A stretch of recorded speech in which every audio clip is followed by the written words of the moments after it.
and welcome to the latest round of the Operation Motorsport eMotorsport iRacing League here on RaceSpot TV. It is the final third of the season and it starts tonight from Watkins Glen. Every weekend until the end of October we'll be live with you here on a Tuesday night, figuring out who is going to be our champion in our three categories of this series, which we've been enjoying since the middle of August now. So myself, Ewan O'Leary, and Dareth Thacker should be joining me again in a moment, just as soon as he gets a headset that works, which is the joy of technology. Romero Augustin Cisneros will be behind the cameras, as always, for this RaceSpot TV broadcast.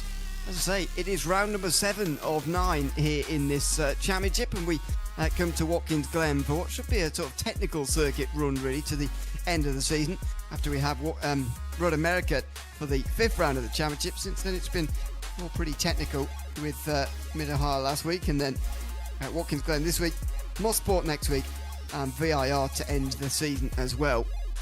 We'll see if we've got a championship to talk about by the time we get there. We should have this one. The pro standings currently led by Matt Smotherman by just 13 points over Ian Carney, with Tyler Goodham at 20 points back in 3rd place. Martin Wallace wasn't there last week, so hopefully he's returning now, and we'll be able to put in a late charge. Chris Walsh just a further point behind him. Skylar Vickroy is outside the top 5 with Gene Kelly, Ken Copeland, Rodney Campbell and Jonathan Labby, who round out the top 10. Louis Brioche is the beneficial standings leader, 29 points his advantage over Philip Chartier now, with Nolan Duke dropping back after not participating last week. Tanner Masters is 4th place, just ahead of Cameron Lackney, John Hicks and David Bell, all separated by 1 point. Don Salada, Cody Durkin and Peter McDade round out the top 10. And in the open standings, it's Justin Bessett who leads the way by 21 points ahead of Francisco Vega. Mason Cardinale not that far away either, with Tyler Manning in 4th, Nicholas Batista rounding out the top 5. Carl Shelton is in 6th, with Tyler Beam at 7th place, 10 points back to Merrill and Pritchard, Zach Merrill and Zach Pritchard, with Tyler Reid rounding out the top 10 at the bottom of those standings there. Those are your track conditions here tonight. 28 degrees Celsius on the racetrack. That's 82 Fahrenheit for the moment at 5 p.m. in Sim on last month's date. So we're not getting too dark too early here today by any means. Well, the drivers just making their way out there onto the outlap for a warm-up lap before the laps properly tick by. I can tell you that once again we've got another great entry into this race. It's been one of the great things about this championship, that the numbers have stayed very, very high all the way throughout, which is not a luxury that all the leagues get, and very, very pleased that we've had that here in the Operation Motorsport eMotorsport iRacing League for season number 11. As well, they are just starting their lap times. Should just take a moment to thank the sponsors as well, of course, who make this series and indeed these broadcasts here on RaceSpot TV possible here each Tuesday night. Of course, to CrowdStrike and Michelin for their continued support, thanks to them, and of course Trophy AI for their continued support in season 11 of this championship. It's been great to have them on board once again for another season, and well, that's drawing to a close now in the next couple of weeks anyway, into the final third of the season. And we've got 3 championships that certainly do leave us with a little bit of doubt as far as who's going to be the winner of them goes by the very end of the season. Hopefully we will get three finales towards the very end, but you never know. You never know what we're going to get in this series. We'll follow some of these opening lap times. Ian Carney, who is out there in car 54 of the Porsches. As you'll know, in case you've been following this series in the past, Carney a pro driver, as you can see by the blue graphics next to his name. He's still waving around a little bit on this lap actually, so clearly still getting up to speed and is not fully up to pace yet. Pritchard is here doing the same, but there's traffic around. People stuck behind him at the moment.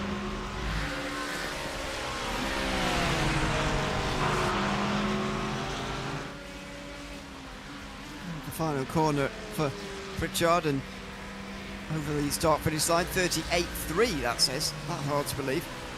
There you go, that's more like what is normal, 14 46s for this opening lap of the day. That's a bit more normal. There goes Francisco Vega over the line as well, looking to get near Bessett. And he does. He goes just in front of Justin Bessett as well. I'd say for the first time this evening, a good afternoon to Darragh Thacker alongside myself, Ian O'Leary, for this broadcast once again tonight. Good to have you back, Darragh. The third last round of the season, the last third of the season indeed. And we've come here to Watkins Glen, a very notably sort of twisty end to the season as far as these circuits go. But out of those, Watkins Glen is the most famous, you'd say, for sports car racing, and hopefully we will see a good, quick 40-minute race for us here tonight around here. Yeah, it's quite flat around here. I think a lot of these drivers are going to be well aware of this circuit as well. It's one we go to quite a lot, isn't it? Particularly in this kind of machinery. But again, these qualifying sessions, we've said it all season long, set up in such a way that you've got to be effective in your usage of your lap times. You don't have many of them. It doesn't really matter how well you know the circuit, that pressure is always going to sit over you of getting the lap time in early on. And you're seeing a lot of drivers facing that pressure and doing it quite a way. Guillemette going fastest at 43.5, but so many improvements throughout the session, it doesn't really end after the opening run. You're just going to see these times continue faster and faster and faster with these new tyres, of course, in the GT3s. Ken Copeland is back as well, which is good news for this race, by the way. That he's here again. It's the first time we've seen him since the second round of the championship all those weeks ago. And Martin Wallace is back as well after a week off at Mid-Ohio last week. He is now on the board as well. So a couple of the top names returning as well. But one thing that has been a recurring theme, certainly the last couple of weeks, is the open class drivers really getting in amongst the pro drivers up towards the front of the standings. And we're seeing that again here with Bessett and Manning, and though they've just been overtaken by Bradley Beeman, who's gone up to third place. So there's really very little difference between the open and the pro class drivers, actually. Pro class drivers with a slight edge, of course, but they're mixing up well, especially in these later weeks for the open class drivers. Which is always good to see, isn't it, really? It means that we have a competitive championship across the field, not just in the open class, but of course in that pro class as well. And it means that there's a lot of drivers who are going to feel like they can compete not just for their own class win, but for the overall race win as well, which is fantastic to see. It just means it's going to be a little bit more complicated for us to work out the math when we go into the final couple of rounds of the season of who's claiming those big points in their respective classes. But good to see that at the moment in that top 10, 4 pro drivers, 6 open drivers as well. Tyler Beeman maybe getting a little bit held up on his lap as they come in towards the toe. And then we'll work our way towards the hill, of course, ever rising through there, right at the back end of the circuit. And already 9th place, over a second off the pole time. But such is the pace at the front of the field, and such is that increasing pace that you're almost struggling to keep up. Copeland goes P3 and showing the kind of pace we've expected from him all season long. Well, not quite the dominance he had when he was here first time round, of course, when he won the first 2 races pretty comfortably. Certainly Daytona he won very comfortably. Laguna Seca still comfortable-ish, but wasn't complete dominance that day. But this is a lot more competitive. Guillemette and Cardinal towards the front at the moment as well. As Beeman goes over the line, that's going to be no quicker for him. Bradley Beeman moves up to 4th place at least, but won't be much solace to Tyler, I don't think. This is Justin Bessett, 6th place. Didn't qualify at all well at Mid-Ohio, but raced very well, as we see time and time again from the open class leader. And 21 points now, the championship margin that he holds at the front of the field. With that kind of margin, you just need some clean races in these final 3, and he should go on to be champion. I do believe a top 3 every time now, actually. Top 3 in the last 3 races would be enough, and that sounds like a difficult task, but that's exactly on the form that Bessett has been showing so far. Yeah, there's already improvement here to put him inside the top 5, maybe the top 4 ahead of Bradley Beeman in class. P3 for the 442. We've got a perfect patchwork at the front of the field. You've got open drive and a pro driver, open, pro, open in the top 7. All we need is Martin Wallace just to get ahead of Francisco Vega, and it's going to be perfect all the way down to P9. But yeah, good lap time there from Bissett to be ahead of Ken Copeland, as you were saying, after the pace that he showed in the early couple of rounds of the season. I think he's going to be really pleased with that as we wind our way towards the end of this qualifying session. The last ones are on the table. Rui Farina to the top 9 as he improved. Martin Wallace then goes to the top 8. We are perfect in the top 9 in terms of that toing and throwing between open and pro, but is there anybody else you could jump up right at the end of the session?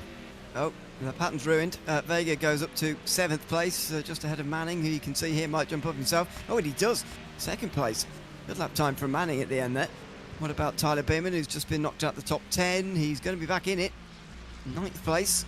So, 6 open class drivers and 4 pros in the top 10. Martin Wallace is only just scraping into the 10 at the moment, so this is an unusual session. Ken Copeland down in 5th place, Wallace down in 10th. 2 of the big drivers we've seen so far in this season. Matt Smotherman, who is currently leading this championship, by the way, is absent today, so I don't expect to see him up towards the front. But it's a chance for the likes of Ian Carney to capitalise, and he just hasn't. 20th place so far for Carney. Guillemette, who's 3rd in the championship, has taken most advantage because he looks like he's taken the pro class pole position unless Wallace does anything on this last lap here. Yeah, it's going to take a big lap. The set goes to P3. Good lap time for the 442 again. It's now an open class 1, 2 and 3, but Wallace needs some half a second to offset Ken Copeland, and about 6.5 cents, about 2/3 of a second therefore, to get into what would be pole position for the pro class through the final couple of corners.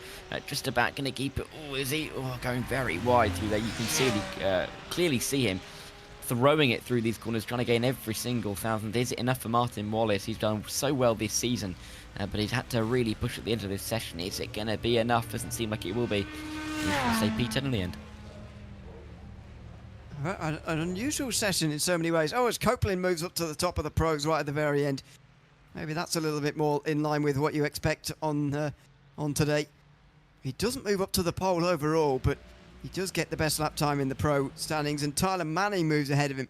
Cardinal is going to keep that top position. I think Tyler Beerman must be the only one out there who can still improve, and he moves to 6th place. There he goes. I think that is going to be it as far as improvements from the top 10 are concerned. You can see the final drivers coming across the line there in the background, but it is a open class dominated session. They will mob the front row here from Watkins Glen tonight, with only 4 pros making it into the top 10, and only one of those is in the top 2 in the championship. Bizarre session as Mason Cardinal takes pole here from Watkins Glen with a 43.0. Tyler Manning alongside with Ken Copeland on pro pole in 3rd. Justin Bessett, championship leader, ever consistent in 4th with Tyler Guillemette and Tyler Beerman, who is on row 3. Bradley Beerman and Skylar Vickroy on 4, ahead of Francisco Vega and Martin Wallace, who's back after a hiatus last week, inside the top 10. Rui Farina, the first driver over a second off of pole with Nicholas Batista, who is down in 12th. Zach Merrill and John Salada has taken the beneficiary class pole position on row 7. Gene Kelly and Cameron Burke next, ahead of Jacob Little and Trevor H, who round off row 9. Nolan Nuke is 2nd in the beneficiary class, ahead of Ian Carney, who's got a real chance in the championship to take advantage and is 20th in qualifying. Cal Shelton and Andrew Cooper are on row 11, ahead of Zach Pritchard and Jonathan Labby, who are on row 12. Lav Weaver is ahead of Louis Rios, who is 3rd in the beneficiary class, a long way behind his rivals, although he's still that class's championship leader, of course. Eric Knight and Dan Fendick are on row 14, ahead of Tyler Reid and Mitch Herrick, who round out the top 30. John Hicks, Philip Chachi and Cody Durkin round out the field of those who set times. Chris Walsh and Aaron Mack didn't set any time, but they may well race. We will wait and see whether we get 35 in the field or not. Although they are on the front straight, a long formation lap to come, of course, but yeah, bizarre session in so many ways. Mason Cardinal hasn't had the best luck in recent times, although he is still 3rd place in the championship, and he's taken pole here at Watkins Glen. I'd say that he probably needs to if he's going to take this championship away from Justin Bessett, considering he's got a 26-point disadvantage with just 3 rounds left. Not exactly what you'd want going into the final stretch of the season. This is a really important race, I feel. I always think that the 3rd penultimate or third last, I should say, race of the season is a really important one psychologically, because if you can close that gap and give yourself 2 races to go, and even if it's at that 20-point margin, give or take, or less than that, of course, you really feel like you're in a position to try and gain those points back. The second that slightly ekes out towards 30 and further than that, you're making the maths a little bit more difficult for yourself. It's going to be more tricky, I think, to find yourself in positions in the last 2 races to be able to regain those points. So this is going to be a really important race. And we always say 40 minutes, it's not quite a sprint race, but it's also then not really quite an endurance race. Difficult to really judge how to operate on the start. Do you push really hard in the opening couple laps? Do you try and manage in the opening couple of laps to put yourself in a good position? Of course, pits to think about as well, but if you're in the championship considerations as well, you don't really want to be thinking about conserving team and going out immediately. The drivers pull away now from the grid. Looks like only 34 of them will do, actually. Even Chris Walsh at the back will not start. Or at least he hasn't gone onto the grid initially. Aaron Mack did, though.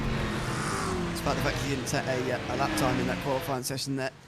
He has got onto the grid at least for this race. Do wonder what the overtaking is going to be like around here at Watkins Glen. Thinking of previous races that we've seen around here, it's been difficult on occasion to make the passes at work, but I've got to say, from Mid-Ohio last week, we saw the most incredibly topsy-turvy race in terms of the amount of incidents that we saw. The race last week entertaining from start to finish with the amount that was going on. I just wonder if the field is sort of on the back of a chaotic race like that Watkins Glen might not be the best place to come, because it too could also provide a lot of strange moments tonight, and potentially a lot of incidents as well. So I wonder whether that last week is going to serve as a warning or a bit of a preview as to what we're going to see today.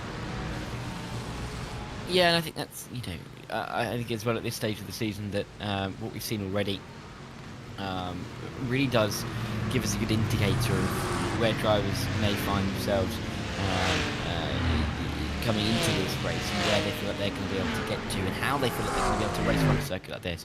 Overtaking opportunities aren't necessarily wide-ranging at this circuit. You don't know that you're going to be able to make a look at every single corner. It is wide, but almost the medium to high-speed nature of pretty much every single corner bar, just a couple, means that you really have to be committed in these moves, and you really have to be ready to be for full commitment, really. I mean, you look at the bus stop, you cannot be half-hearted into there. You have to be pretty much completely ahead to really make a move through there.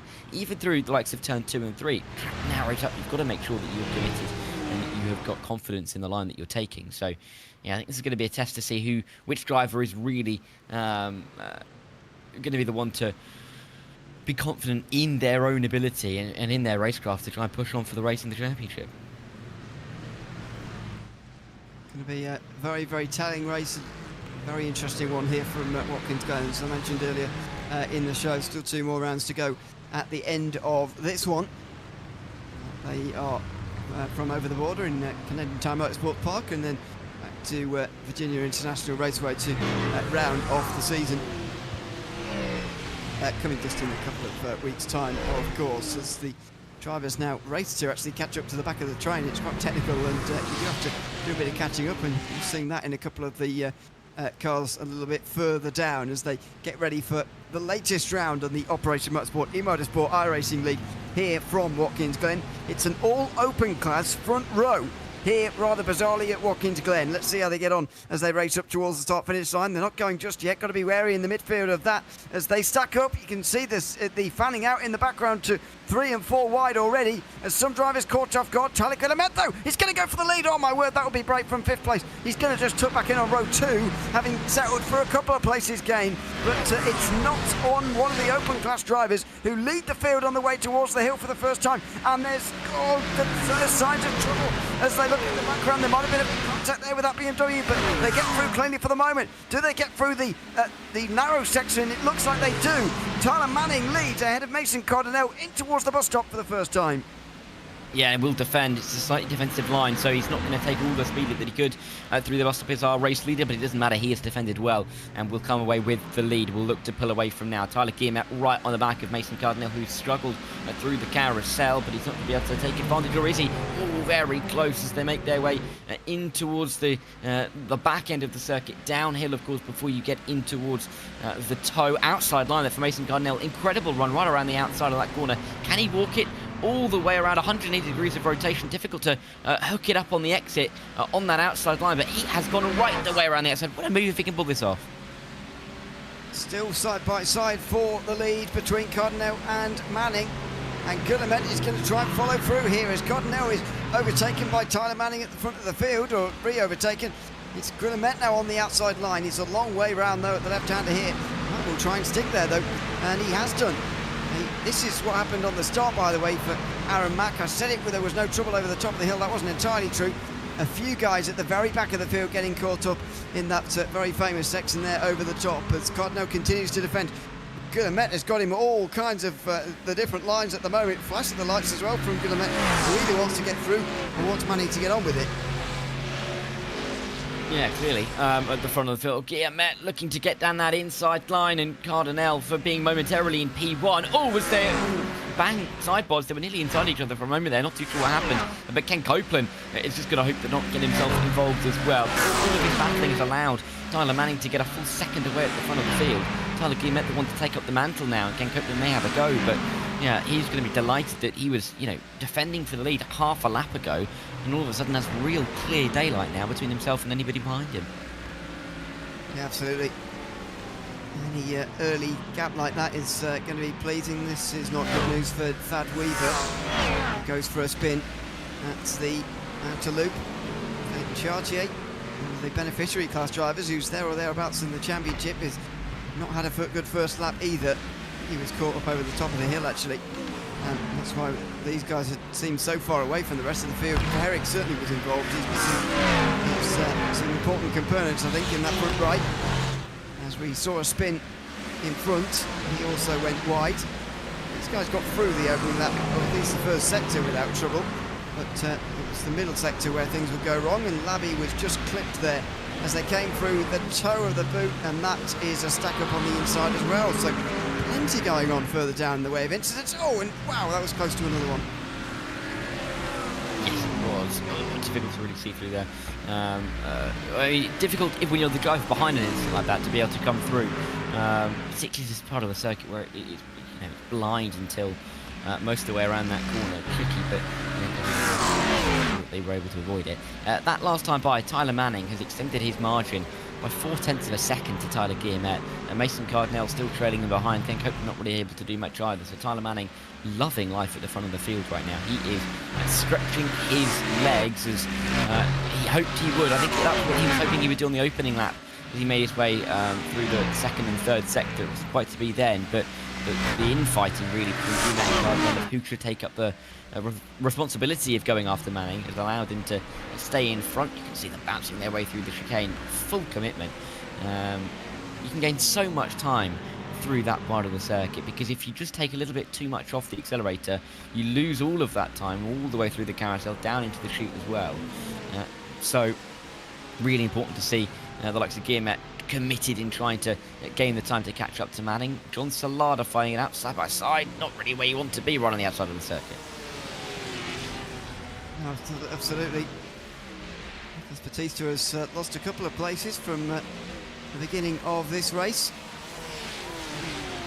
and Ian Carney needs to gain some more than that. He's got past Batista and rather rubbing salt into the wound of Batista, who's, as I say, not had a very good start, but Carney needs to be moving up a little bit quicker than that if he's going to rescue a good point situation here tonight. At the moment, Tyler Guillemette would be taking the championship lead here by quite some way. He's currently leading the pro class, facing Cardinal and indeed Ken Copeland and Justin Bessett as well off the start. He only went for the lead down in towards turn one. It would have been brave, but that's exactly what's got him here. Good bravery from Guillemette. In the first 5 minutes, he's made up 3 places, all of which he managed on the first lap. He's going to try and chase down Tyler Manning, although that won't be easy. He will want to be in the conversation for this overall victory for sure, and he's going to try and pull the group back on terms again.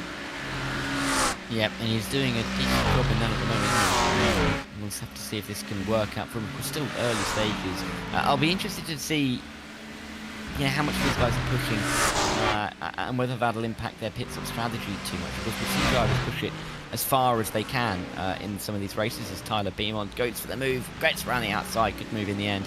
Skylar Vicroy couldn't really send it down the inside there, as we were saying before. You have to have full commitment, but if you're just sticking a nose into the inside there, it's only going to end in a big crash. Bradley Beeman maybe looking for the move on Skylar Vicroy, but not just yet. I think he'll want to keep tabs with Tyler, keep the Beeman train going in 6th and 7th, but Skylar defending for the time being.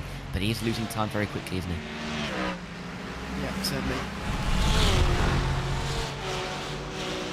Onto the, I guess call this the back straight, sort of. Kent Copeland looking on Mason Cardinal into the heel. Beeman and Vicroy side by side in the background, and couldn't get it done. This is Ken Copeland. It's great to see him back again, of course. He's slipped to 8th place in the championship after winning the first 2 rounds of the championship, and then not reappearing since Laguna Seca. But very interesting that either he's slowed down a little bit, or Watkins Glen's not a circuit he particularly enjoys, or everybody else has sped up a bit. I'm not sure which one it is, but this is much more competitive than when Copeland was in the rounds previous. Yeah, and I think he'll, I think he'd enjoy the challenge, right? I think every racing driver wants to have a bit of competition, but at the same time, I think he'd rather find P1, where he was right at the start of the season, albeit, some 25 seconds in the lead of the race by the end. So he is going to be looking to get through on Mason Cardinal. I think he'll back himself. I don't think he's going to be in too much of a rush. Considering the fact he's not being here for some time, is he? No, you can see just backing off into the corner, knowing that he can't really get too much or too far alongside on Mason Cardinal to really make the move safe, really, through there, as we've said. And he is hanging back and making sure that he doesn't make a mistake, which is what you'd expect from an experienced head like Ken Copeland. But I think the question is going to be, how long is he going to be happy to sit behind and wait to be aggressive to make a move when Tyler Gimmet is starting to get up the road a bit.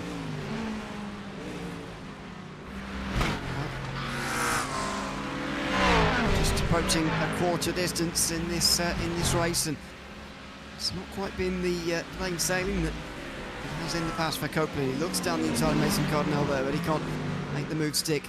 And if he wants to stick with Gourmet and win his class, then he's going to get past pretty quickly, I'd imagine, with Gourmet getting away in the way that he is. And Tyler Manning extending a gap over this group as well in the way that he is. So this is important couple of moments here for Ken Copeland, who is just putting that pressure on in the background. Now through the final corner, that's a better line from him out of the turn, and see whether he has a go at turn number 1 or whether he has to wait again. He's just struggling to get past, really struggling to get past, and again towards turn 1, no chance that time. No, just staying behind for the time being. Just see a little bit wider through turn 1, maybe trying to carry as much speed as possible up through 2 and 3. He's tucked right onto the rear wing, and Mason Cardinal has a lack of slipstream age from in front. Here he comes, then Ken Copeland. Is he going to go to the left, to the right? Oh, Cardinal just trying to put himself right in the middle of the circuit, make it as difficult for Ken Copeland as possible. And Copeland bump drafting him down in towards the bus stop chicane. Martin Wallace on the inset there on the bottom of your screen, looking for the move on Andrew Cooper, but he'll look to the inside, but it's never looking on, and he's just put himself offline now, and oh, there you go, nearly going onto the grass. So maybe an unwise move there for Martin Wallace, but he'll continue. He's not been overtaken for it, so he's not lost out too much. Well, no change for these three, but Knight continues to get closer to Manning front in this race. Half an hour just to go. Pit stops will come about halfway, but window is not far from opening for anybody who wants to have a go early in the pit lane. Over the top of the hills is very off-cambered left-hander at turn 9 there, where the apex is constantly just away from you. And these final couple of sweeping corners as well. I mentioned at the start of the day that it might be a little bit difficult to overtake, but I get the feeling this is a little bit because these two are so evenly matched rather than the track's fault. See whether it's the same back here. Skylar Vicroy just in front of Bradley Beeman, and a number of others, actually quite a long train in behind if you count those others in the distance, for 7th place backwards. Yeah, it's quite a long trade, isn't it? I mean, with Victory and Beeman battling, I mean, it's allowed Tyler Beeman to get up the road a bit, hasn't it? But they have exchanged over the last 5-10 minutes or so. See if Bradley can come back at Skylar. Again, Skylar, without too much slipstream assistance, will struggle down into the bus stop. Here's John Salada at the 87. Rear end going to the penultimate corner. Great shots from our producer, Ramiro Augustin Chichineros tonight. You can just see that. So difficult if you're the driver behind. Look at them trying to get out of the way, panicking, get out of the racing line. And John Salada, is the car going to stop in time? I think just about. But that is not what you want to see if you're the car behind, especially if it's going to chuck you onto the grass. It's going to dirty your tyres and push you into that wall, which is already close enough on the exit for the final corner, and there's another around.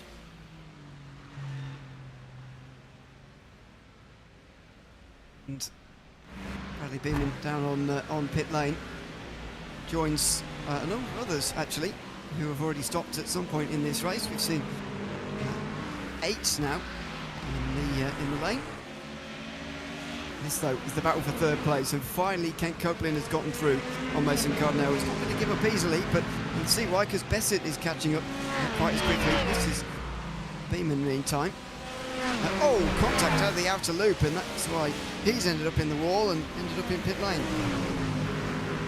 Yeah, not really positive. Of course, he's running in a good position inside the top 10, and he'll be disappointed, I think, after that. It just goes to show that you've got to be careful in these trains, that certain parts of this circuit where there is a high-speed nature to the corner, the slightest bit of contact, the slightest misjudgment, or snap can send you into a barrier, can put you out of contention. So you've got to be so careful, particularly the track where it's almost confusing how wide it is, and yet the walls are so close. Andrew Cooper, you can just see it. It's coming off of the corner.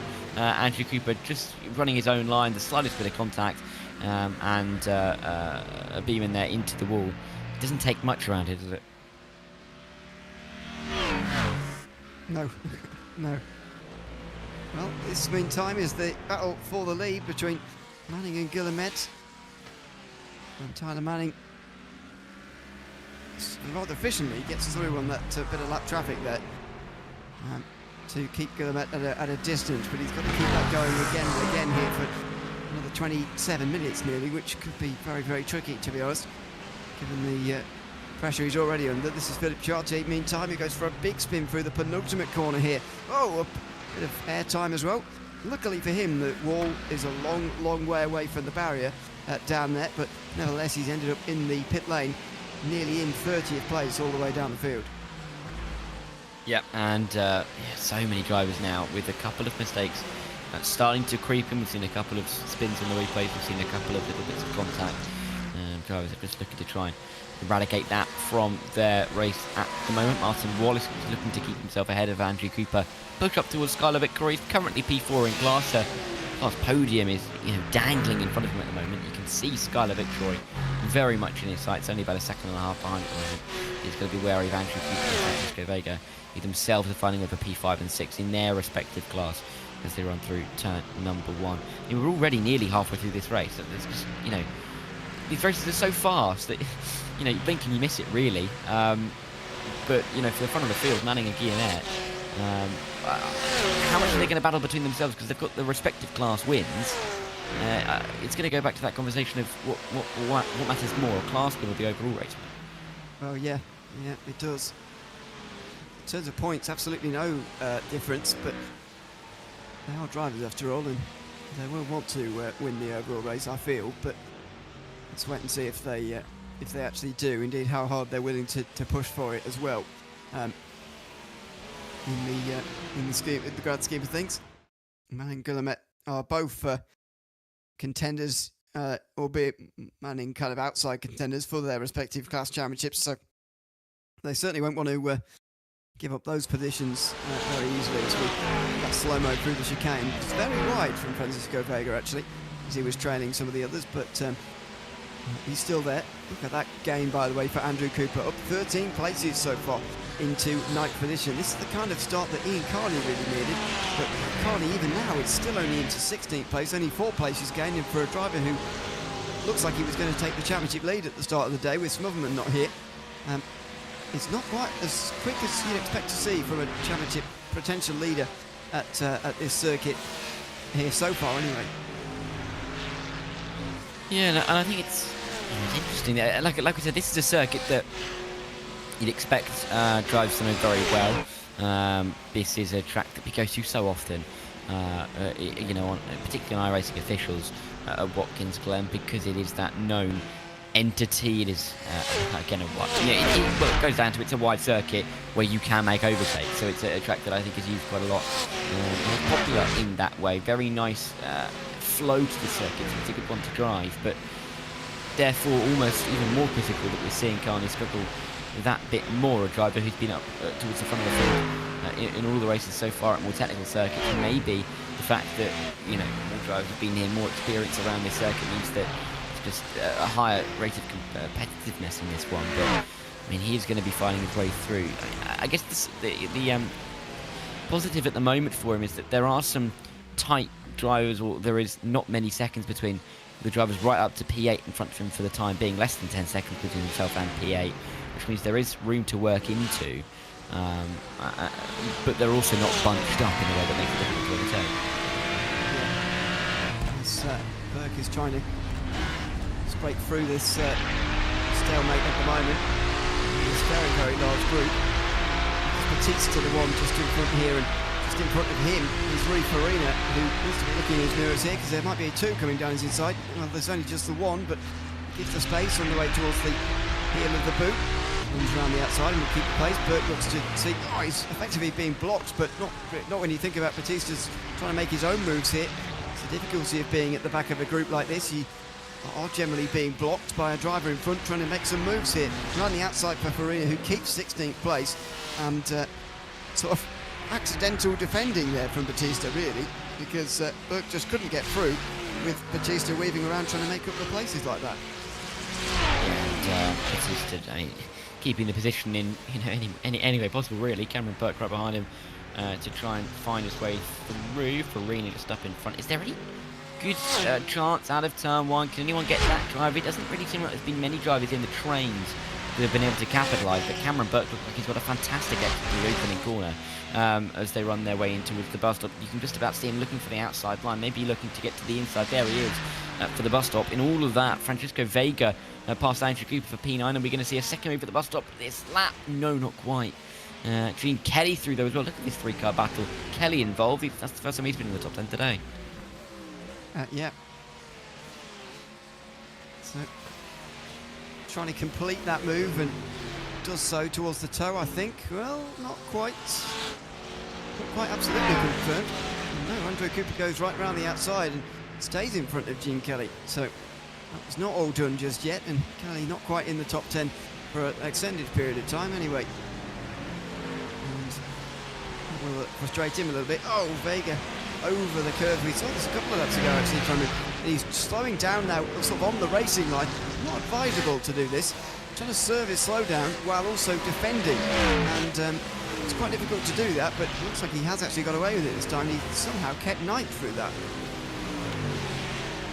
Yeah, I won't be disappointed to do that, will he? I don't quite know how he's been able to keep himself in front in all of that, but he's going to try and push on towards Martin Wallace, you'd expect. But good little battle towards the back end of the top 10. Good to see that, you know, we are still seeing these intense moments. Oh, there's a big old snap for Ken Copeland, it seemed, as he ran through turn number 3. Just getting onto the curb on the inside. Mason Cardinal, is he going to be able to take full advantage? No, Copeland will stay P3 as they bounce over the curbs, but that didn't look comfortable for Copeland. There's smoke up in front. Is that Guillemette? It is Guillemette. He's spun. Oh, he's still spinning. Oh, and he's just about going to hold it. Copeland and Cardinal Passett come through. I think Guillemette will only drop to P6 here, but disaster for him. Just lost the rear end. Must have done. Big news for the championship, that one, as Tyler Guillemette has trouble here at Watkins Glen. He was set to overtake Smotherman and Carney with the performance he was putting in, and in fact he only loses one pro position, but he's down to 6th place overall. Let's see how it happened here. So he was chasing down Tyler Manning at the front. It wasn't a battle for the lead. He clips the curbs there, and he just about grabs the wall. he's a bit over-eager trying to get back going again. He could have alleviated a lot of time loss there by just rejoining the circuit just a little bit more carefully than he ended up doing. Yeah, you could see he got back onto the circuit. Those tyres with a little bit of grass on. He tried to put too much accelerator down, too much throttle down, I should say. And he's come up with, well, a whole lot of rear end coming around on him. So, unfortunately, you could see, to start the incident, that he took too much curb on the inside. The car, almost taking flight there, and he's going to decide that this is the time to come into the box. Probably wise, actually, after putting a big old heat cycle through those tyres across the grass. So he will come in now and get himself serviced for the one and only time in this race, and he can get back out of the pit lane, get himself back into that rhythm with a fresher car and a fresher prospect, I think. Well, that is a huge moment in this race, and potentially this championship as well, as Guillemette pulls to a stop and just takes on his normal service. He will pull away from the box after a short period of time. 10.3 seconds, maybe a little bit longer than what you'd hope to see, but even so, it's not too bad. 6.5, by the way, was the stop for Ian Carney, so just gives you an idea that it was maybe a little bit long for Guillemette there, but better to have enough fuel in than just not enough, as we know. This is Ken Copeland, who's up to second place and is now the Pro Class leader, actually, but again, this is far from the dominance we saw from him in his first stint in this championship season, and he's still 5 seconds adrift to Tyler Manning, who's looking like he's controlling this race now. He does. I think he was pulling away from Guillemette before anyway, but then the mistake from Tyler has just made it that little bit more comfortable for Manning. I think the one driver, though, that you wouldn't want to be the one chasing you down is Ken Copeland. But if you were offered a 5.5 second lead with 17 minutes to go, yes, there's a pit stop that you have to fit in there somewhere as well. But I think he'd be feeling pretty good about that. Mason Cardinale's going to come into the box. You can just about see that in the background. He comes in from P3. And so where he comes out will be a good judge of where we'd expect the likes of Copeland and Manning to emerge from the pit lane. Vega through on Wallace, but that's because he's coming to the pit lane. Andrew Cooper as well. I think this next, and maybe one lap after this, or so the next 3 laps, what I'm trying to say, is I think we're going to see the most action down the pit lane, and Cardinale's getting it going. Yeah, it's so often in these sort of halfway laps and just after that period, actually, at exactly halfway, when we see these stops, especially once the midfield starts to clear out, though, you do see some guys coming in for a bit of an undercut. It's a long stop for Cardinale, though. Very long stop indeed. Cooper, 14.5 seconds in the box. Mason Cardinale, 20.1, which is quite a long time. Just 9.5 for Wallace, to give you an idea of why that is a little bit longer than what you'd expect.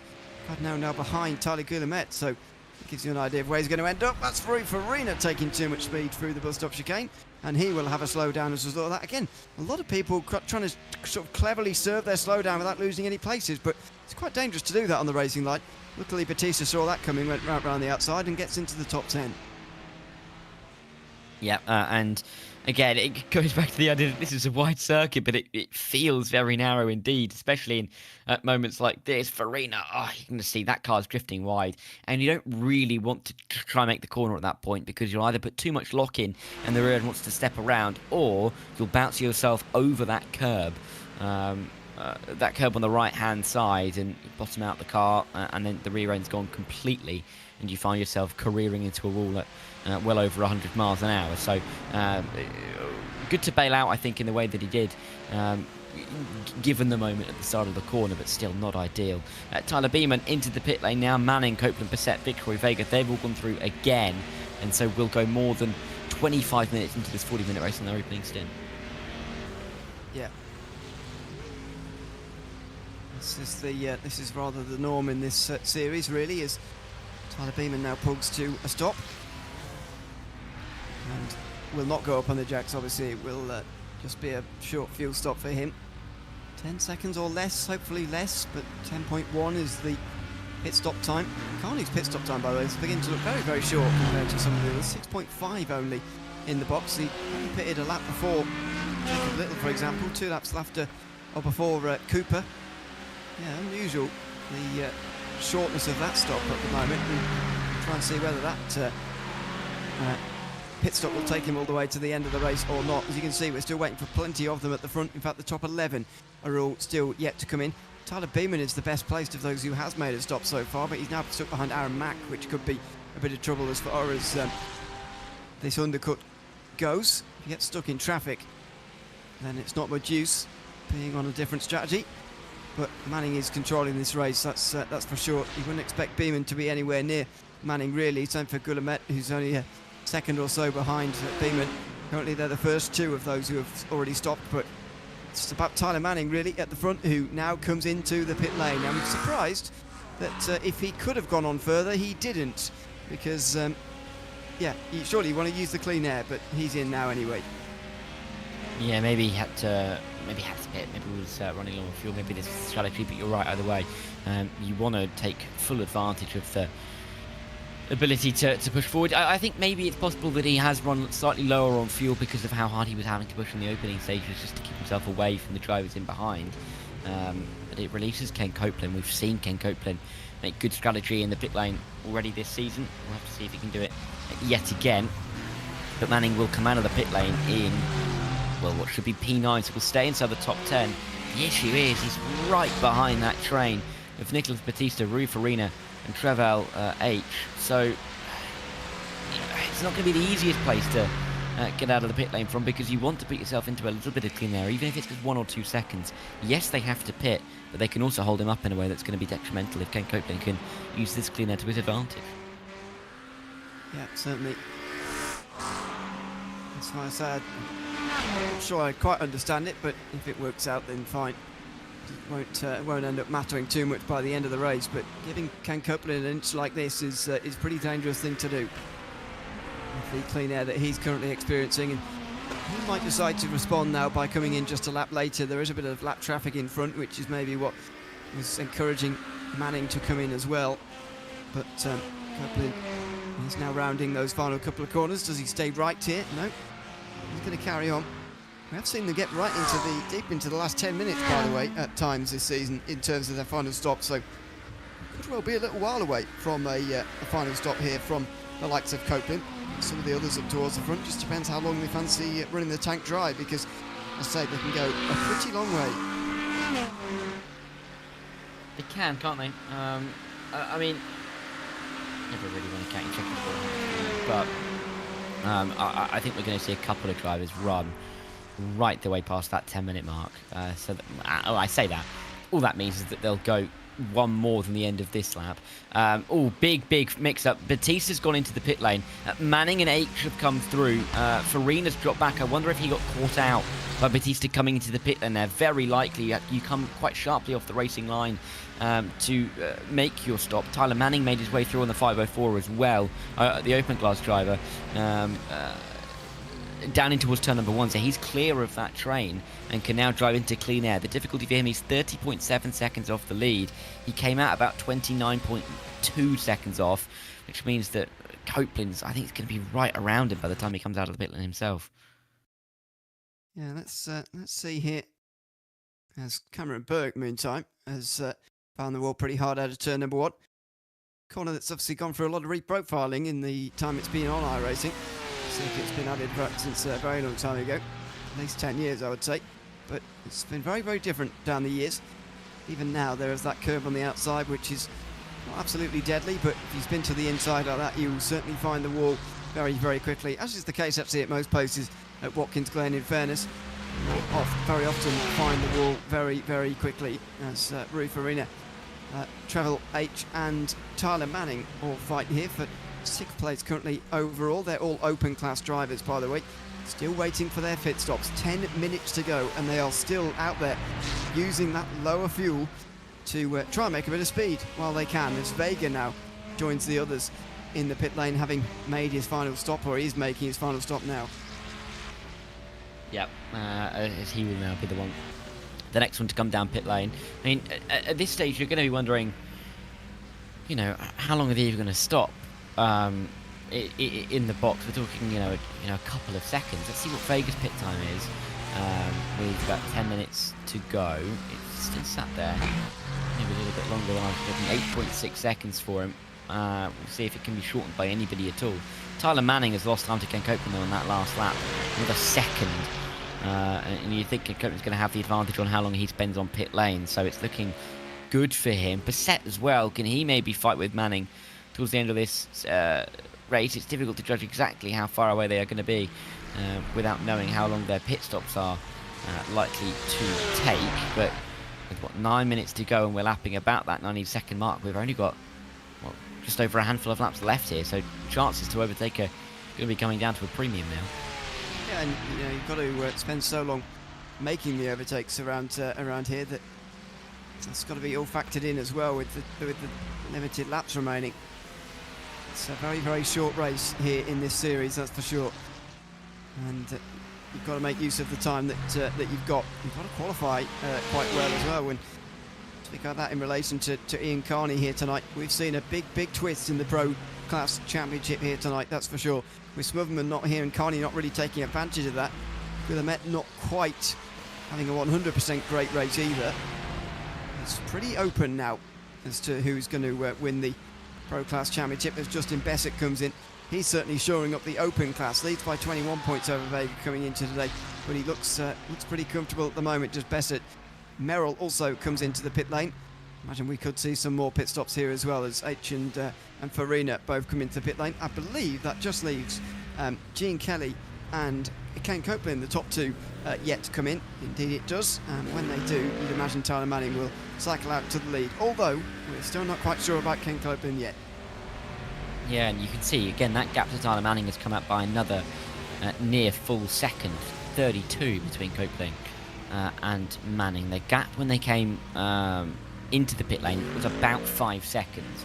Manning has lost about 2.5 seconds since coming out of the pit lane, so it's going to be a case of how short Copeland can make his pit stop. If he can take it a couple of seconds less time in the box than Manning did, then we're going to be seeing them coming out very, very close together indeed, and we're going to have a 3-4 lap battle to the end. At that point really is going to be quite a frantic dash to the end. Bassett has come out in P4, some 6 seconds behind Manning, so it would suggest that Manning should be relatively safe, but you can never really, count your chickens before they hatch.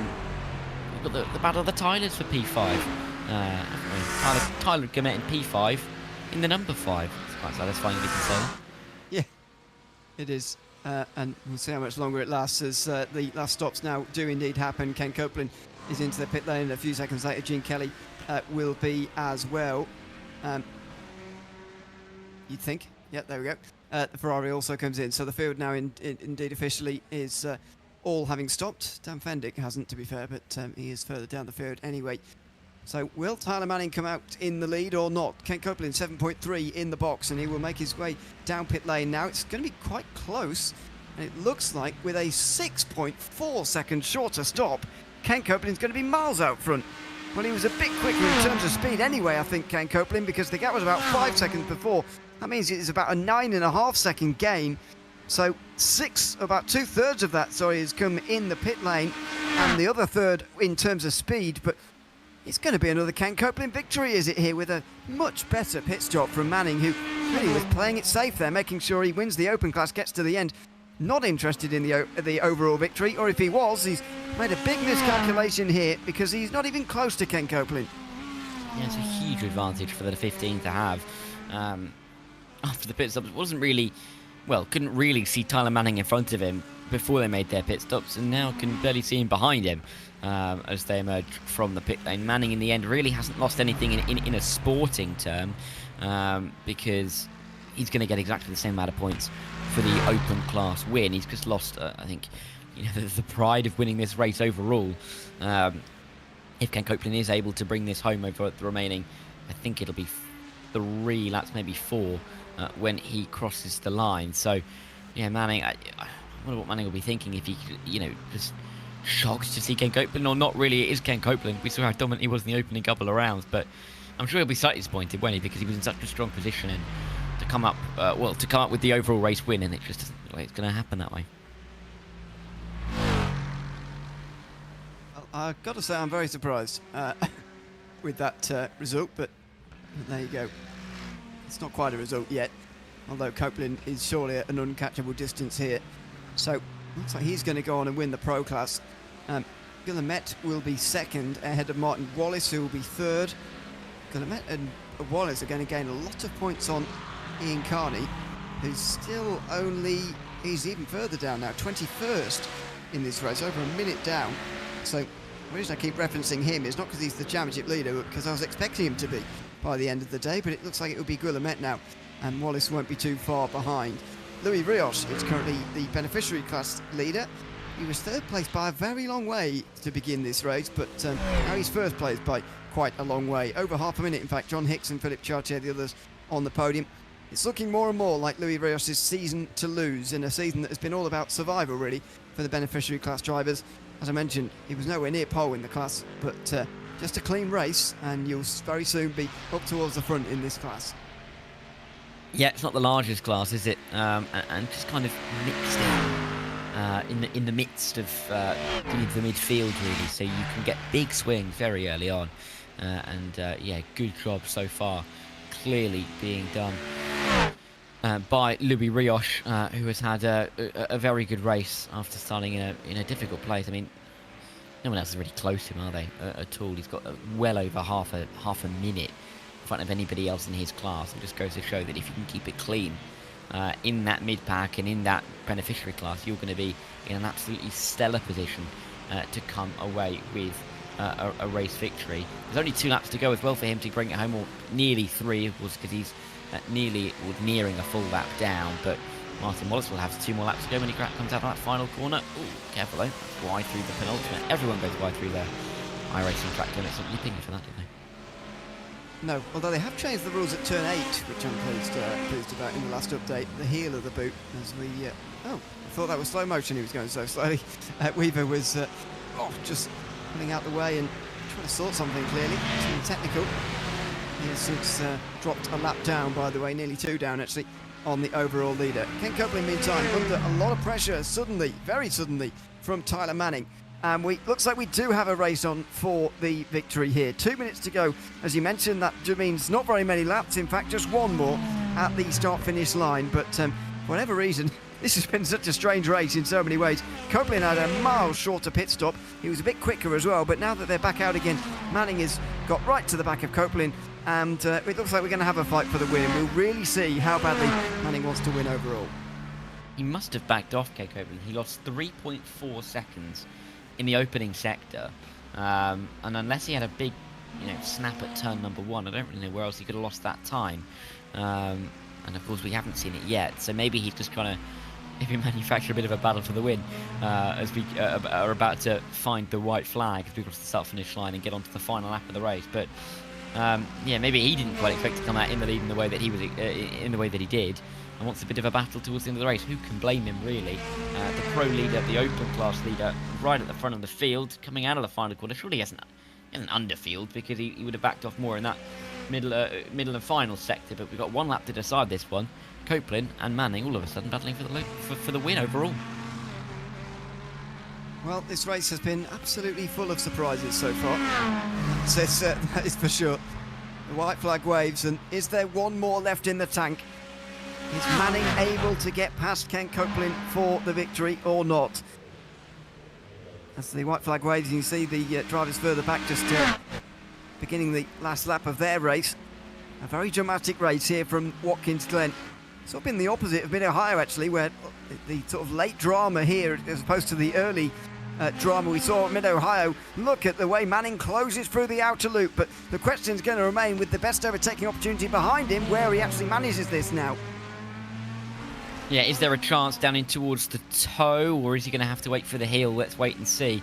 He's nowhere near close enough, really. 4/10 of a second around Watkins Glen. You need to be within 2, really, to make an effective move. Copeland to defend through there. He's only got another, 3 braking zones, really, to have to defend through. They've got a couple of lap cars in front, but they shouldn't catch them by the time they reach the checkered flag. He's negotiated his way through the heel, and you think from here he's going to be pretty clear to win this race overall. I think so. As they come over the top of the hill now at turn 9, and Oh, Copeland goes wide. Has he made an error at the very end here that allows Manning to the lead? He's going to get to the outside, Tyler Manning. If he gets the inside for the final... Oh, there's contact. Manning's off the circuit. Does Copeland give the pace up? Does Manning have it on the inside? They're side by side through the final turn. It's side by side to the line. And Tyler Manning's going to win this race. Oh, he's been spun out by Copeland, who stops at the line, and Manning wins, going sideways in the barriers, not even facing the right way. Tyler Manning wins at Watkins Glen. What a bizarre finish in so many ways. Copeland tried to side draft him all the way to the line, and he ended up spinning him out, eventually locked on the brakes and then let him win. What a weird finish. Tyler Manning made a good move around the outside the penultimate turn to get the inside at the final. Copeland knew it was a losing battle. He tried to side draft him sort of roughly, but he spins him out, and I have never seen a finish like that before. Yeah, I can't remember the last time I saw a driver win a race while facing the wrong way, with second place slamming on the brakes as they crossed the line. Incredible finish to the race. Bissett, Guillemette, they're going to feel disappointed that they were unable to take advantage of that in the end. I mean, Guillemette, note on him, only a 10th off of the overall podium after that big spin that we saw out of the bus stop chicane. Congratulations to Louis Rios as well, winning in that beneficiary class. But if that doesn't sum up the race, and in a way sum up the season, I don't really know what does. Look at that, across the line they go. Copeland slamming on. Get a screenshot of that for the socials. What on earth is that all about? I mean, well, obviously no, they were fighting for the win. Obviously, that's what that's what that was all about. But that you'll be hard pushed to find a finish more dramatic than that anytime soon. That was unusual in so many ways, but thrilling as well. So unexpected towards the line there. Say, you can understand exactly what Copeland's doing, but as soon as he realised he'd actually gone too far with that side drafting, because that's the way to do it. If you're slightly behind and you are trying to side draft your way back on terms, you do have to make a little bit of contact, not quite that hard, but you do have to make a little bit of contact. In the end, though, realised his mistake and let Manning spin across the line in victory. What an end to that race. Half a second is Manning's victory margin with Ken Copeland behind. He will still win the Pro Class, by the way, quite comfortably, as Tyler Guillemette couldn't quite get past Justin Bassett at the line there. Tyler Beeman rounds out the top 5. 3 Tylers in the top 5. So that's some sort of statistic record somewhere. Mason Cardinal is in 6th place ahead of Martin Wallace, who will be on the podium of the pros and probably move up in the championship as well, maybe even to 2nd. Francisco Vega, Skylar Vicroy and Gene Kelly round out the top 10. Zach Merrill just inside a half minute off the win, with Andrew Cooper next. Carl Shelton was in that group actually, so was Jacob Little and Nicolas Batista running up top 15. Trevor H and Rui Farina next to Louis Rios, who wins in the beneficiary class. Aaron Mack and Ian Carney round out the top 20. A long way back for Carney, sadly for him. Tyler Reid 21st, just over a minute off the win as well, with Jonathan Labby, Cameron Burke, Dan Fendick next. John Hicks and Philip Chartier were on the podium of the beneficiary class as well. Eric Knight on the lead lap before Zach Pritchard dropped one down. Nolan Uke, who's up there in the beneficiary championship, ended up one lap down. Thad Weaver got back into the top 30 at least late on there. Mitch Herrick was 2 down, and the non-finishers, Bradley Beeman, John Salada, Cody Durkin and Chris Walsh in the 35 drivers who started today. Well, what a finish that was to the race. As I mentioned, you'd be hard pushed to find a finish more dramatic than that, but let's chat to some of the beneficiary class drivers first of all, before we go any further. First of all, the race winner tonight, Louis Rios, who can join us again. Louis, welcome in. Good to have you with us. I must say, you've been on our cameras more in one of these races. It was not the busiest from what we saw, but obviously you did go from not on pole in qualifying, nowhere near, to the victory by quite a long way. What would you say was the key to that here tonight? Was it as simple as staying out of trouble? Yeah, I think that sums it up right there, Ian. It's just staying out of trouble today, and almost put myself into trouble a couple times. But yeah, unfortunate to see the guys up ahead, Nolan and John, who had incredible pace today, get wrapped up in some accidents and stuff. But I guess that's racing.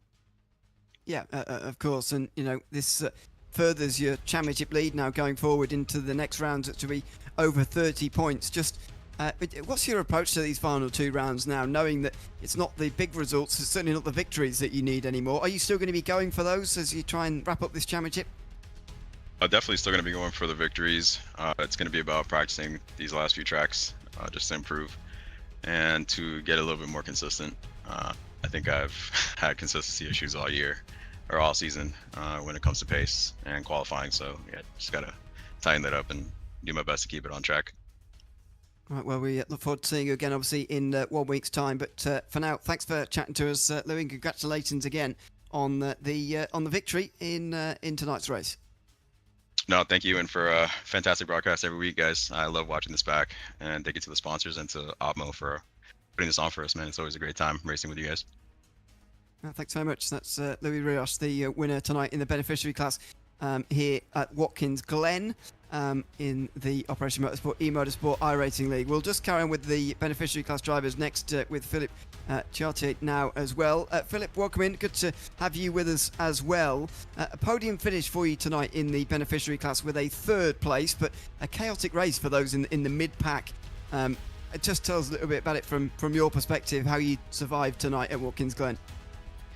Yeah, that was especially right there at the start, but being in the back where I usually start, being able to just to kind of see everything happen and just kind of be able to slow down and kind of work your way through it was very beneficial tonight, and being patient. How do you approach these final couple of rounds with an ever-increasing championship gap to Louis Rios? Is it something you're putting to the back of your mind now almost, that that's almost gone away and it's the individual races you're focusing in on, or are you still hopeful that you can make up that deficit in the final 2 weeks? Yeah, we talked one of my first podium finishes earlier in the year, and I was hoping just to be kind of in the middle, and here I am finding myself in that race. I'm just focused on being patient, kind of racing my race, not force it too much. If I can get up there, that'd be great, but if I can stay on the podium towards the end, that'd be awesome. Well, congratulations on a podium in the race here tonight, Watkins Glen, and thanks for chatting to us at the end as well. Thank you so much. Thanks so much. That's Philip Chartier, who finishes third in the beneficiary class here tonight. I'm pleased to say that we've got the overall winner here tonight as well, joining us at the end before we wrap up. Tyler Manning, welcome in. Good to have you with us. How are you feeling at the end of that race? It's one of the most incredible finishes I've ever seen in such a weird way. Tell us about those last 5 minutes from your perspective. Oh man, I'm tired. I'm done with racing. If I can go on a high like that, then I'm good. Yeah, it was pretty exciting between me and Ken. I remember last year when he was like telling me how if just a little more practice I would be up there with him, and well, one more season later and I'm right up with him. Yeah, and I bet you didn't expect to, if you were going to win the race, I bet you didn't expect to finish the race sideways across the line either. But that's a story for another day. I want to get inside the mind a little bit of your thoughts in those final 5 minutes, because it's a battle between you and a driver in a different class. You mentioned that you've been striving to be up there with Ken before, and it's great that you were able to be there at the end of the race tonight. But just how hard were you wanting to sort of get the overall victory, knowing that the open class victory was pretty easily sewn up by 8 seconds or so, even before you'd made that pass for the win at the very end there? How badly did you want the overall win as well as the class win tonight? Maybe not as bad as going sideways, but I was pretty happy with getting an overall win. But yeah, I was planning on being a pro this season, but other commitments didn't allow me to get to the officials too quickly. So I'm pretty happy just sticking with the open class for a lot longer. But yeah, overall win is pretty incredible.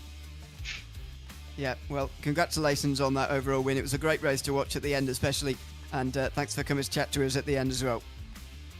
Thank you.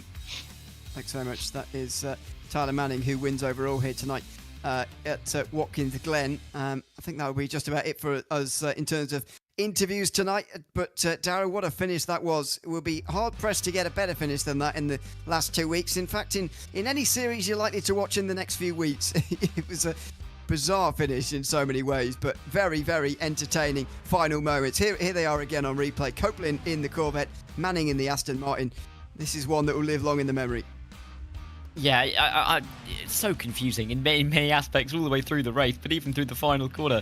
The fact that Courtney Neve had a good run, you could see him nearly get into the wall, and then the difficulty, then the contact, and then a complete, dead nut. I mean, he's facing Barney up in the tower. It goes under Barney, quite frankly.